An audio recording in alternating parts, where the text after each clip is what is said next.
नमस्कार साथियों, आज हम यूपी पीसीएस के 2013 के साइंस और साइंस टेक्नोलॉजी के प्रश्नों पे चर्चा करेंगे। 2010, 2011 और 2012 के प्रश्नों पे हम वीडियो बना चुके हैं।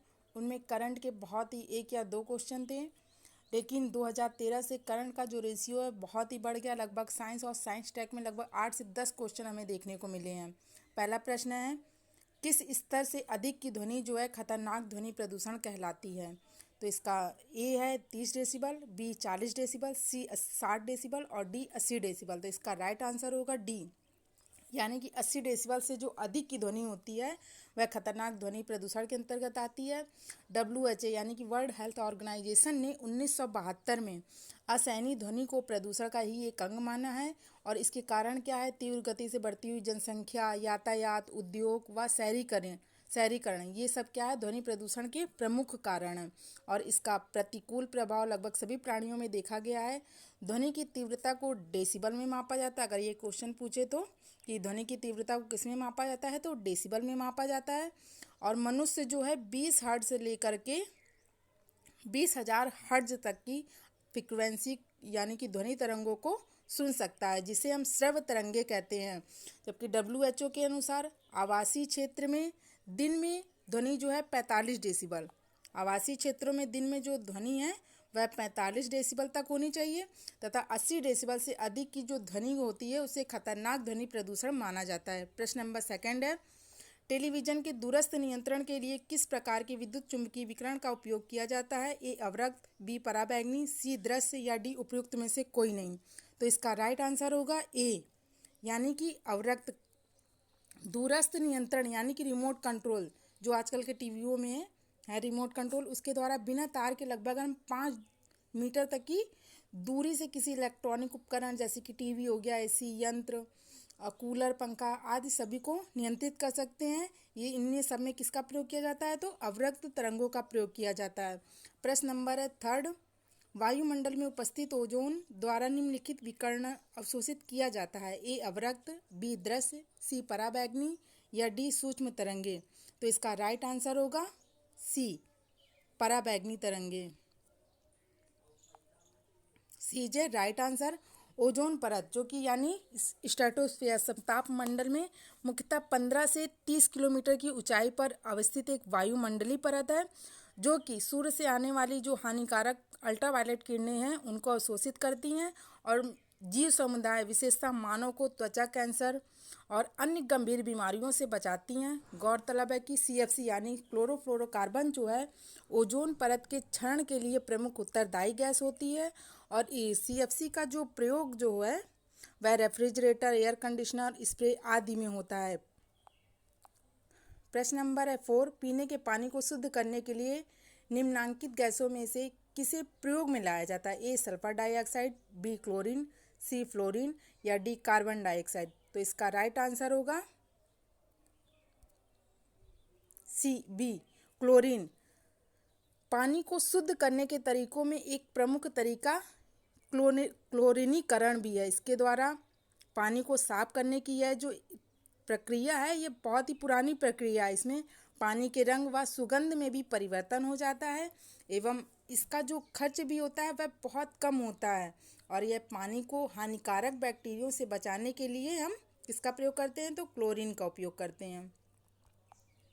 प्रश्न नंबर है 5, एक निश्चित आकृति में व्यवस्थित तारों का समूह क्या कहलाता है? ए आकाशगंगा, बी नक्षत्र, सी एंड्रोमेडा या डी सौरमंडल। तो इसका राइट आंसर होगा बी, यानी कि नक्षत्र। एक निश्चित आकृति में व्यवस्थित तारों का समूह जो है नक्षत्र कहलाता है और इनकी संख्या जो है 27 मानी जाती है। लेकिन मनीषियों ने एक 28वें नक्षत्र यानी कि अभिजीत की भी परिकल्पना की। जो 28वां नक्षत्र होगा उसका नाम अभिजीत रखा गया, तो उसकी परिकल्पना की गई, अभी है नहीं। प्रश्न नंबर 6 है, प्रशीतन खाद्य परिरक्षण में मदद करता है। ये क्वेश्चन 2010 या 11 में आया था। सेम टू सेम वही ऑप्शन, वही क्वेश्चन बिल्कुल सेम है, कोई भी डिफरेंस नहीं है। तो प्रश्न नंबर 6 है, प्रशीतन खाद्य परिरक्षण में मदद करता है? ए जीवाणुओं को मारकर, बी जैव रासायनिक अभिक्रियाओं की दर कम करके या सी एंजाइम क्रिया नष्ट करके, डी खाद्य पदार्थों की बर्फ की परत से ढककर। तो इसका राइट आंसर होगा बी, जैव रासायनिक अभिक्रिया की दर को कम करके। प्रशीतन यानी कि रेफ्रिजरेटर जो होता है, किसी पदार्थ के तापमान को वातावरण के तापमान से कम करने को कहते हैं। खाद्य परिरक्षण में प्रशीतन जो है वह महत्वपूर्ण भूमिका निभा सकता है। प्रशीतन के द्वारा खाद्य पदार्थों में होने वाले रासायनिक अभिक्रियाओं को मंद करके उसका परिरक्षण किया जाता है। प्रश्न नंबर है 7, एक दंत चिकित्सक द्वारा रोगी के दांतों की जांच के लिए जो दर्पण का यूज़ किया जाता है वह कौन सा दर्पण होता है? ए अवतल दर्पण, बी उत्तल दर्पण, सी समतल दर्पण या डी बेलनाकार दर्पण। तो इसका राइट आंसर होगा ए, यानी कि अवतल दर्पण। एक दंत चिकित्सक जो होता है वह रोगी के दांतों की जांच करने के लिए जिस दर्पण का प्रयोग करता है वह अवतल दर्पण होता है। और अवतल दर्पण पर जो फोकस तथा वक्रता केंद्र के बीच रखी गई वस्तु का जो प्रतिबिंब होता है वह उल्टा बनता है।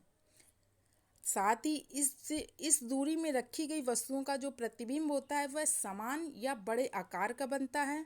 और अगर एग्जाम में पूछे कि अवतल दर्पण का प्रयोग किस किस चीज़ में किया जाता है, तो टार्च हो गया, सर्च लाइट हो गया, वाहनों की हेडलाइट हो गई, इन सब और सौर भट्टियों में भी अवतल दर्पण का प्रयोग किया जाता है। प्रश्न नंबर 8, बेतार संचार पृथ्वी की सतह को निम्नांकित द्वारा परावर्तित किया जाता है। ए क्षोभ मंडल, बी समताप मंडल, सी आयन मंडल, डी बहिर्मंडल। तो इसका राइट आंसर होगा सी, यानी कि आयन मंडल। आयन मंडल जो है ताप मंडल का ही एक भाग होता है जिसका विस्तार जो है 80 किलोमीटर से लेकर के लगभग 400 किलोमीटर तक होता है के बीच होता है। और आयन मंडल में विद्युत आवेशित कण पाए जाते हैं जिन्हें आयन कहते हैं। और ये कण जो होते हैं वो रेडियो तरंगों की पृथ्वी पर परावर्तित करते हैं और बेतार संचार को संभव बनाते हैं। प्रश्न नंबर है 9, प्रोटीन की प्रचुरता वाले खाद्य पदार्थों में उपस्थित एमिनो अम्ल टायरोसिन के बारे में निम्नलिखित कथनों में से कौन एक सही नहीं है?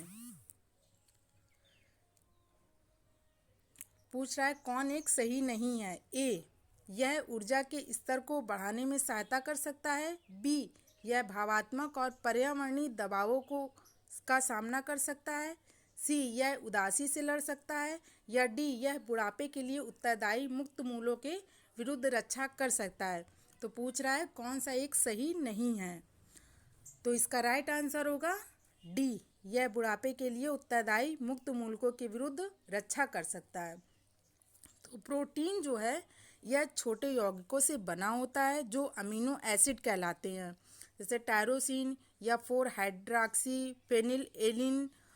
ये सब क्या है, एक अमीनो एसिड है जो कोशिकाओं के द्वारा प्रोटीन को संश्लेषित करने के लिए उपयोग किए जाते हैं। और टायरोसिन न्यूरोट्रांसमीटर का एक अग्रदूत है और प्लाज्मा जो है वो न्यूरोट्रांसमीटर के स्तर को बढ़ाता है। और इसका उपयोग जो है जैसे तनाव, ठंड लगने व लंबे समय तक नींद न आने की स्थिति में किया जाता है। यह तनाव हार्मोन के स्तर में कमी करता है और ऊर्जा को बढ़ाने में सहायक होता है। प्रश्न नंबर है 10, निम्नलिखित रोगों में से कौन टाइगर मच्छरों द्वारा संचालित नहीं होता है? ए, पीत ज्वर, बी, डेंगू, सी, चिकनगुनिया या डी, जापानी एन्सेफेलाइटिस। तो ये पूछ रहा है कि संचालित नहीं होता है, तो इसका राइट आंसर होगा डी, यानी कि जापानी एन्सेफेलाइटिस जो है मच्छरों के द्वारा संचालित नहीं होता है। बाकी पीत ज्वर, डेंगू और चिकनगुनिया ये जो है ये टाइगर मच्छरों के द्वारा संचालित होते हैं। जापानी एन्सेफेलाइटिस नामक जो दिमागी बुखार एक घातक बीमारी है जो फ्लेवी वायरस से होती है और इस बीमारी का पता सर्वप्रथम जापान में चला था, इसलिए इसे जापानी एन्सेफेलाइटिस कहते हैं। और इसके स्रोत क्या है, तो ये सूअर व जंगली पक्षी से होते हैं, जबकि वाहक जो है वह क्यूलेक्स मच्छर होते हैं। और ये जो जापानी एन्सेफेलाइटिस है ये एशिया महाद्वीप में यह बीमारी जो है बड़े पैमाने पर अपना पैर पसारती है, जैसे कि भारत के कई राज्य जैसे कि यूपी, बिहार, बंगाल, झारखंड, उड़ीसा, कर्नाटक, तमिलनाडु व आंध्र प्रदेश में ये बीमारी सर्वाधिक मात्रा में देखी जाती है। प्रश्न नंबर 11, बच्चों में प्रोटीन की न्यूनता के कारण जो रोग उत्पन्न होता है वह है मैरास्मस, पिलाग्रा, बेरीबेरी या रिकेट्स। तो इसका राइट आंसर होगा मैरास्मस, यानी कि इज राइट आंसर। मैरास्मस रोग जो है शरीर में प्रोटीन व अन्य पोषक तत्वों की कमी के कारण होता है। प्रोटीन की कमी के कारण शरीर की जो ऊर्जा है बहुत तीव्रता से समाप्त हो जाती है और जो शारीरिक क्रियाएं हैं वह बंद होने लगती हैं।